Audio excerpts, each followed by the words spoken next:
Pride and Prejudice by Jane Austen. Recording by Elizabeth Klett. Chapter 32. Elizabeth was sitting by herself the next morning, and writing to Jane while Mrs. Collins and Maria were gone on business into the village, when she was startled by a ring at the door, the certain signal of a visitor. As she had heard no carriage, she thought it not unlikely to be Lady Catherine, and under that apprehension was putting away her half-finished letter that she might escape all impertinent questions, when the door opened, and to her very great surprise, Mr. Darcy, and Mr. Darcy only, entered the room. He seemed astonished, too, at finding her alone, and apologized for his intrusion by letting her know that he had understood all the ladies were to be within. They then sat down, and when her inquiries after Rosings were made, seemed in danger of sinking into total silence. It was absolutely necessary, therefore, to think of something, and in this emergence, recollecting when she had seen him last in Hertfordshire, and feeling curious to know what he would say on the subject of their hasty departure, she observed, "How very suddenly you all quitted Netherfield last November, Mr. Darcy! It must have been a most agreeable surprise to Mr. Bingley to see you all after him so soon, for if I recollect right, he went but the day before. He and his sisters were well, I hope, when you left London?" "Perfectly so, I thank you." She found that she was to receive no other answer, and after a short pause added, "I think I have understood that Mr. Bingley has not much idea of ever returning to Netherfield again." "I have never heard him say so, but it is probable that he may spend very little of his time there in future. He has many friends, and is at a time of life when friends and engagements are continually increasing."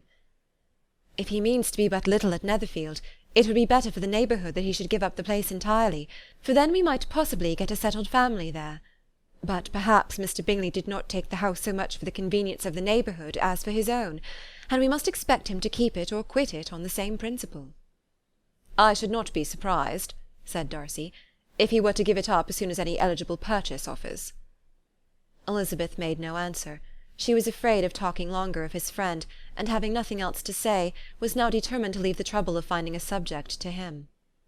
He took the hint, and soon began with, "This seems a very comfortable house. Lady Catherine, I believe, did a great deal to it when Mr. Collins first came to Hunsford."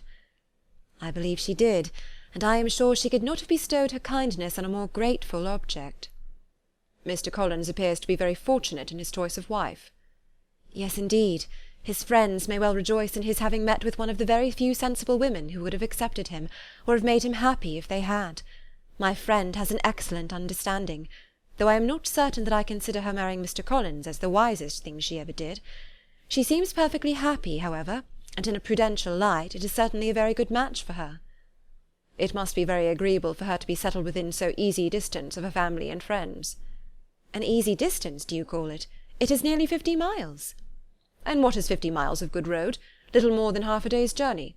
Yes, I call it a very easy distance." "I should never have considered the distance as one of the advantages of the match," cried Elizabeth. "I should never have said Mrs. Collins was settled near her family." "It is a proof of your own attachment to Hertfordshire. Anything beyond the very neighbourhood of Longbourn, I suppose, would appear far." As he spoke there was a sort of smile which Elizabeth fancied she understood. He must be supposing her to be thinking of Jane and Netherfield, and she blushed as she answered, "I do not mean to say that a woman may not be settled too near her family. The far and the near must be relative, and depend on many varying circumstances. Where there is fortune to make the expenses of travelling unimportant, distance becomes no evil. But that is not the case here. Mr. and Mrs. Collins have a comfortable income, but not such a one as will allow of frequent journeys, and I am persuaded my friend would not call herself near her family under less than half the present distance." Mr. Darcy drew his chair a little towards her, and said, "You cannot have the right to such a very strong local attachment. You cannot have been always at Longbourn." Elizabeth looked surprised. The gentleman experienced some change of feeling. He drew back his chair, took a newspaper from the table, and glancing over it, said in a colder voice, "Are you pleased with Kent?" A short dialogue on the subject of the country ensued, on either side calm and concise, and soon put an end to by the entrance of Charlotte and her sister, just returned from her walk. The tête-à-tête surprised them. Mr. Darcy related the mistake which had occasioned his intruding on Miss Bennet, and after sitting a few minutes longer without saying much to anybody, went away. "What can be the meaning of this?" said Charlotte, as soon as he was gone. "My dear Eliza, he must be in love with you, or he would never have called on us in this familiar way."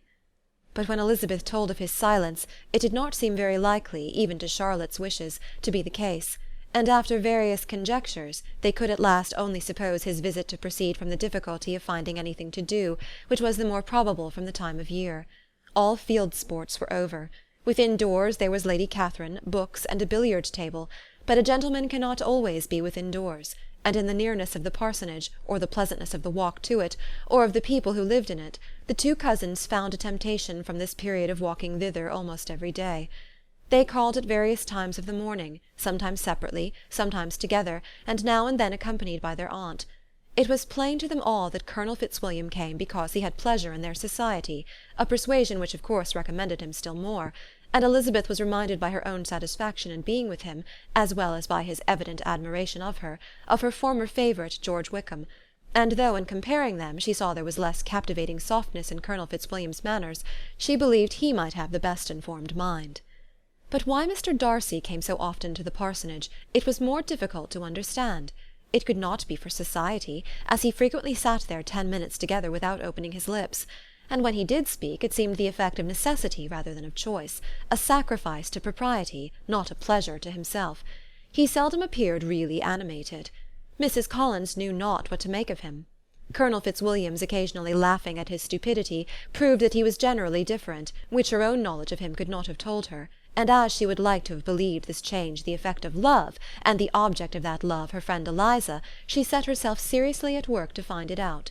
She watched him whenever they were at Rosings, and whenever he came to Hunsford, but without much success. He certainly looked at her friend a great deal, but the expression of that look was disputable. It was an earnest, steadfast gaze, but she often doubted whether there were much admiration in it, and sometimes it seemed nothing but absence of mind. She had once or twice suggested to Elizabeth the possibility of his being partial to her, but Elizabeth always laughed at the idea, and Mrs. Collins did not think it right to press the subject, from the danger of raising expectations which might only end in disappointment, for in her opinion it admitted not of a doubt that all her friend's dislike would vanish if she could suppose him to be in her power. In her kind schemes for Elizabeth she sometimes planned her marrying Colonel Fitzwilliam. He was beyond comparison the most pleasant man, he certainly admired her, and his situation in life was most eligible, but, to counterbalance these advantages, Mr. Darcy had considerable patronage in the church, and his cousin could have none at all. Chapter 33. More than once did Elizabeth, in her ramble within the park, unexpectedly meet Mr. Darcy.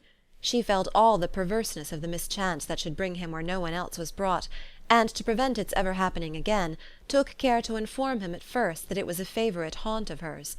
How it could occur a second time, therefore, was very odd. Yet it did, and even a third. It seemed like wilful ill-nature, or a voluntary penance, for on these occasions it was not merely a few formal inquiries and an awkward pause and then away, but he actually thought it necessary to turn back and walk with her. He never said a good deal, nor did she give herself the trouble of talking or of listening much, but it struck her in the course of their third rencontre that he was asking some odd unconnected questions, about her pleasure in being at Hunsford, her love of solitary walks, and her opinion of Mr. and Mrs. Collins' happiness, and that in speaking of Rosings, and her not perfectly understanding the house, he seemed to expect that whenever she came into Kent again she would be staying there too. His words seemed to imply it. Could he have Colonel Fitzwilliam in his thoughts? She supposed if he meant anything he must mean an allusion to what might arise in that quarter. It distressed her a little, and she was quite glad to find herself at the gate in the pales opposite the parsonage. She was engaged one day as she walked in perusing Jane's last letter, and dwelling on some passages which proved that Jane had not written in spirits, when instead of being again surprised by Mr. Darcy, she saw on looking up that Colonel Fitzwilliam was meeting her. Putting away her letter immediately and forcing a smile, she said, "I did not know before that you ever walked this way." "I have been making the tour of the park," he replied, "as I generally do every year, and intend to close it with a call at the parsonage. Are you going much further?" "No, I should have turned in a moment." And accordingly she did turn, and they walked towards the parsonage together. "Do you suddenly leave Kent on Saturday?" she said. "Yes, if Darcy does not put it off again, but I am at his disposal. He arranges the business just as he pleases." and if not able to please himself in the arrangement, he has at least pleasure in the great power of choice. I do not know anybody who seems more to enjoy the power of doing what he likes than Mr. Darcy." "He likes to have his own way very well," replied Colonel Fitzwilliam, "but so we all do. It is only that he has better means of having it than many others, because he is rich, and many others are poor. I speak feelingly. A younger son, you know, must be inured to self-denial and dependence." "In my opinion, the younger son of an earl can know very little of either. Now, seriously, what have you ever known of self-denial and dependence? When have you been prevented by want of money from going wherever you chose, or procuring anything you had a fancy for?" "These are home questions, and perhaps I cannot say that I have experienced many hardships of that nature. But in matters of greater weight I may suffer from want of money. Younger sons cannot marry where they like." "Unless where they like women of fortune, which I think very often they do." "Our habits of expense make us too dependent, and there are not many in my rank of life who can afford to marry without some attention to money." "Is this," thought Elizabeth, "meant for me?" And she coloured at the idea, but recovering herself, said in a lively tone, "And pray, what is the usual price of an earl's younger son? Unless the elder brother is very sickly, I suppose you would not ask above 50,000 pounds." He answered her in the same style, and the subject dropped. To interrupt a silence which might make him fancy her affected with what had passed, she soon afterwards said, "I imagine your cousin brought you down with him chiefly for the sake of having someone at his disposal. I wonder he does not marry, to secure a lasting convenience of that kind. But perhaps his sister does as well for the present, and as she is under his sole care, he may do what he likes with her." "No," said Colonel Fitzwilliam, "that is an advantage which he must divide with me. I am joined with him in the guardianship of Miss Darcy." "Are you indeed? And pray what sort of guardians do you make? Does your charge give you much trouble? Young ladies of her age are sometimes a little difficult to manage, and if she has the true Darcy spirit, she may like to have her own way." As she spoke, she observed him looking at her earnestly, and the manner in which he immediately asked her why she supposed Miss Darcy likely to give them any uneasiness, convinced her that she had somehow or other got pretty near the truth. She directly replied, "You need not be frightened. I never heard any harm of her, and I dare say she is one of the most tractable creatures in the world. She is a very great favourite with some ladies of my acquaintance, Mrs. Hurst and Miss Bingley. I think I have heard you say that you know them." "I know them a little. Their brother is a pleasant, gentlemanlike man. He is a great friend of Darcy's." "Oh, yes," said Elizabeth dryly. "Mr. Darcy is uncommonly kind to Mr. Bingley, and takes a prodigious deal of care of him." "Care of him? Yes, I really believe Darcy does take care of him in those points where he most wants care. From something that he told me in our journey hither, I have reason to think Bingley very much indebted to him. But I ought to beg his pardon, for I have no right to suppose that Bingley was the person meant. It was all conjecture." "What is it you mean?" "It is a circumstance which Darcy could not wish to be generally known, because if it were to get round to the lady's family, it would be an unpleasant thing." "You may depend upon my not mentioning it." "And remember that I have not much reason for supposing it to be Bingley.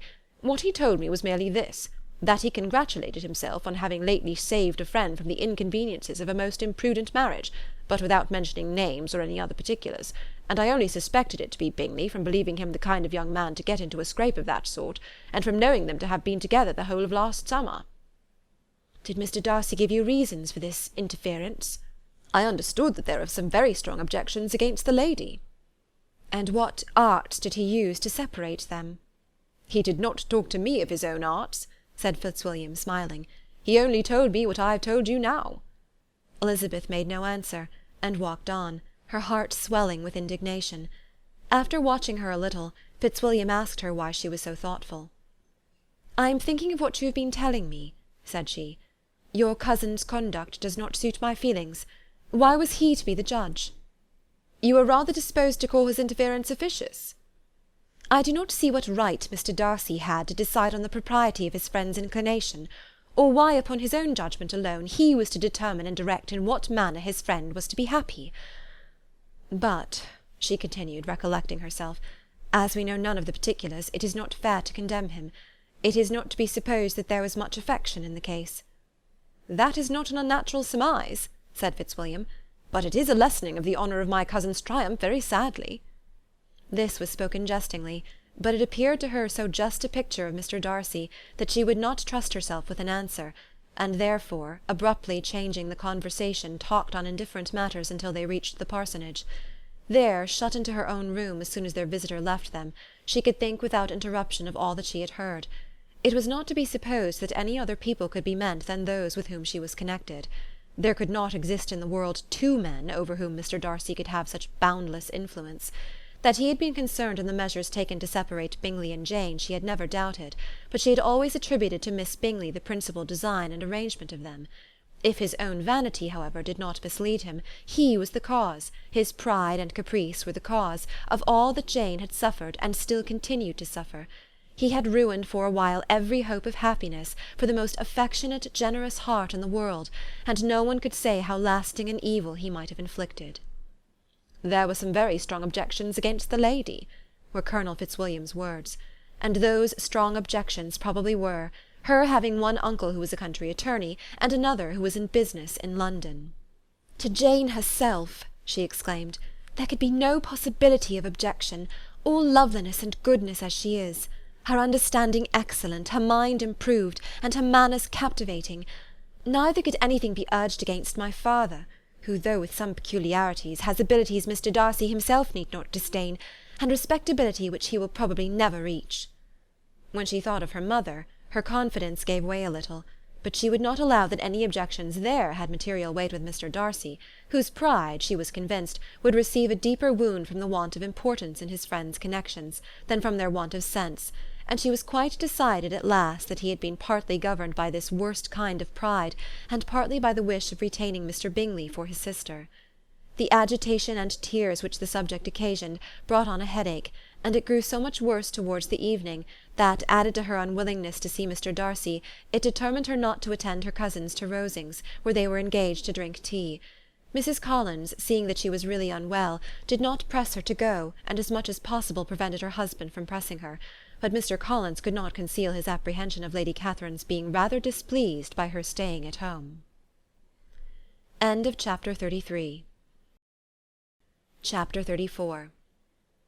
When they were gone, Elizabeth, as if intending to exasperate herself as much as possible against Mr. Darcy, chose for her employment the examination of all the letters which Jane had written to her since her being in Kent. They contained no actual complaint, nor was there any revival of past occurrences, or any communication of present suffering. But in all, and in almost every line of each, there was a want of that cheerfulness which had been used to characterize her style, and which, proceeding from the serenity of a mind at ease with itself, and kindly disposed towards every one, had been scarcely ever clouded. Elizabeth noticed every sentence conveying the idea of uneasiness, with an attention which it had hardly received on the first perusal. Mr. Darcy's shameful boast of what misery he had been able to inflict gave her a keener sense of her sister's sufferings.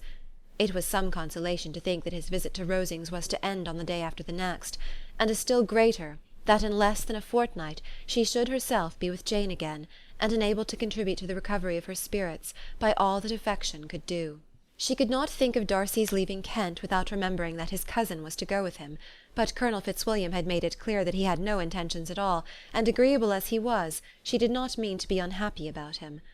While settling this point, she was suddenly roused by the sound of the door-bell, and her spirits were a little fluttered by the idea of its being Colonel Fitzwilliam himself, who had once before called late in the evening, and might now come to inquire particularly after her. But the idea was soon banished, and her spirits were very differently affected, when, to her utter amazement, she saw Mr. Darcy walk into the room. In an hurried manner he immediately began an inquiry after her health, imputing his visit to a wish of hearing that she were better. She answered him with cold civility. He sat down for a few moments, and then getting up, walked about the room. Elizabeth was surprised, but said not a word. After a silence of several minutes, he came towards her in an agitated manner, and thus began. "In vain I have struggled. It will not do. My feelings will not be repressed. You must allow me to tell you how ardently I admire and love you." Elizabeth's astonishment was beyond expression. She stared, coloured, doubted, and was silent. This he considered sufficient encouragement, and the avowal of all that he felt, and had long felt for her, immediately followed. He spoke well, but there were feelings besides those of the heart to be detailed, and he was not more eloquent on the subject of tenderness than of pride. His sense of her inferiority, of its being a degradation, of the family obstacles which had always opposed to inclination, were dwelt on with a warmth which seemed due to the consequence he was wounding, but was very unlikely to recommend his suit. In spite of her deeply rooted dislike, she could not be insensible to the compliment of such a man's affection, and though her intentions did not vary for an instant, she was at first sorry for the pain he was to receive, till, roused to resentment by his subsequent language, she lost all compassion in anger. She tried, however, to compose herself to answer him with patience, when he should have done. He concluded with representing to her the strength of that attachment which, in spite of all his endeavours, he had found impossible to conquer, and with expressing his hope that it would now be rewarded by her acceptance of his hand. As he said this, she could easily see that he had no doubt of a favourable answer. He spoke of apprehension and anxiety, but his countenance expressed real security. Such a circumstance could only exasperate further, and when he ceased, the colour rose into her cheeks, and she said, "In such cases as this, it is, I believe, the established mode to express a sense of obligation for the sentiments avowed, however unequally they may be returned. It is natural that obligation should be felt, and if I could feel gratitude, I would now thank you. But I cannot. I have never desired your good opinion, and you have certainly bestowed it most unwillingly. I am sorry to have occasioned pain to any one. It has been most unconsciously done, however, and I hope will be of short duration. The feelings which, you tell me, have long prevented the acknowledgment of your regard, can have little difficulty in overcoming it after this explanation."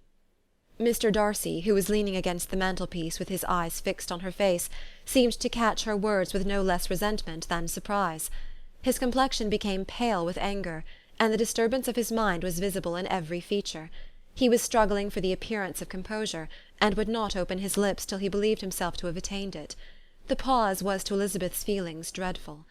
At length, with a voice of forced calmness, he said, "And this is all the reply which I am to have the honour of expecting? I might perhaps wish to be informed why, with so little endeavour at civility, I am thus rejected, but it is of small importance." "I might as well inquire," replied she, "why, with so evident a desire of offending and insulting me, you chose to tell me that you liked me against your will, against your reason, and even against your character. Was not this some excuse for incivility, if I was incivil? But I have other provocations, you know I have. Had not my feelings decided against you, had they been indifferent, or had they even been favourable, do you think that any consideration would tempt me to accept the man who has been the means of ruining, perhaps for ever, the happiness of a most beloved sister?" As she pronounced these words, Mr. Darcy changed colour, but the emotion was short, and he listened without attempting to interrupt her, while she continued, "I have every reason in the world to think ill of you. No motive can excuse the unjust and ungenerous part you acted there. You dare not, you cannot deny that you have been the principal, if not the only means of dividing them from each other, of exposing one to the censure of the world for caprice and instability, and the other to its derision for disappointed hopes, and involving them both in misery of the acutest kind." She paused, and saw with no slight indignation that he was listening with an air which proved him wholly unmoved by any feeling of remorse. He even looked at her with a smile of affected incredulity. "Can you deny that you have done it?" she repeated. With assumed tranquillity he then replied, "I have no wish of denying that I did everything in my power to separate my friend from your sister, or that I rejoice in my success. Towards him I have been kinder than towards myself." Elizabeth disdained the appearance of noticing this civil reflection, but its meaning did not escape, nor was it likely to conciliate her. "But it is not merely this affair," she continued, "on which my dislike is founded. Long before it had even taken place, my opinion of you was decided. Your character was unfolded in the recital which I received many months ago from Mr. Wickham. On this subject, what can you have to say? In what imaginary act of friendship can you here defend yourself, or under what misrepresentation can you here impose upon others?" "You take an eager interest in that gentleman's concerns?"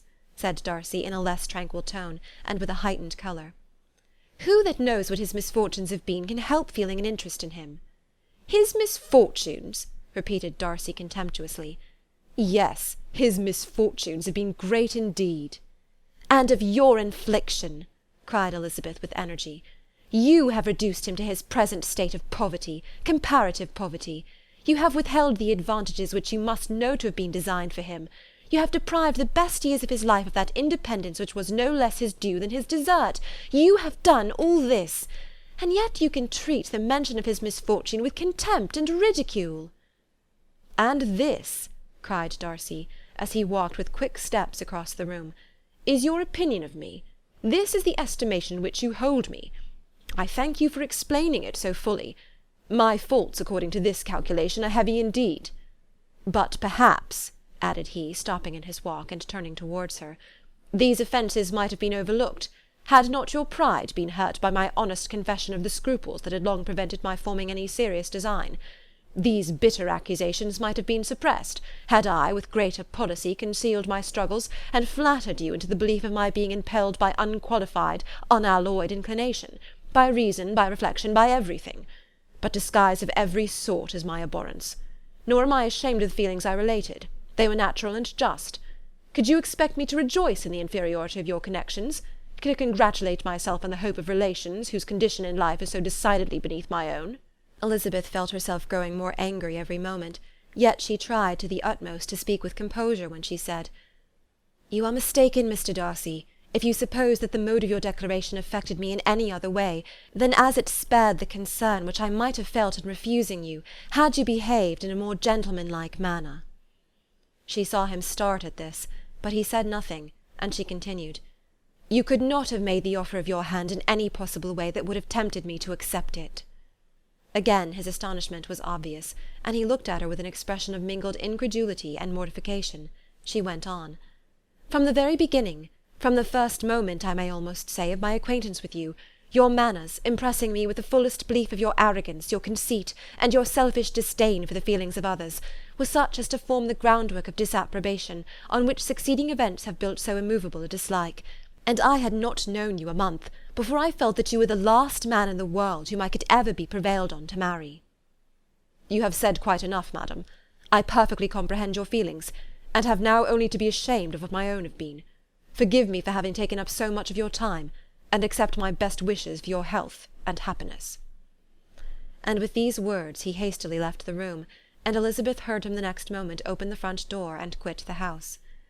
The tumult of her mind was now painfully great. She knew not how to support herself, and from actual weakness sat down and cried for half an hour.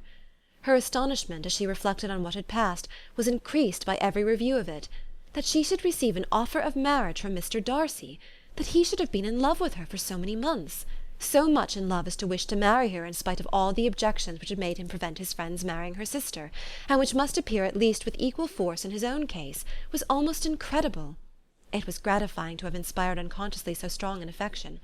But his pride, his abominable pride, his shameless avowal of what he had done with respect to Jane, his unpardonable assurance in acknowledging, though he could not justify it, and the unfeeling manner in which he had mentioned Mr. Wickham, his cruelty towards whom he had not attempted to deny, soon overcame the pity which the consideration of his attachment had for a moment excited. She continued in very agitated reflections, till the sound of Lady Catherine's carriage made her feel how unequal she was to encounter Charlotte's observation, and hurried her away to her room. Chapter 34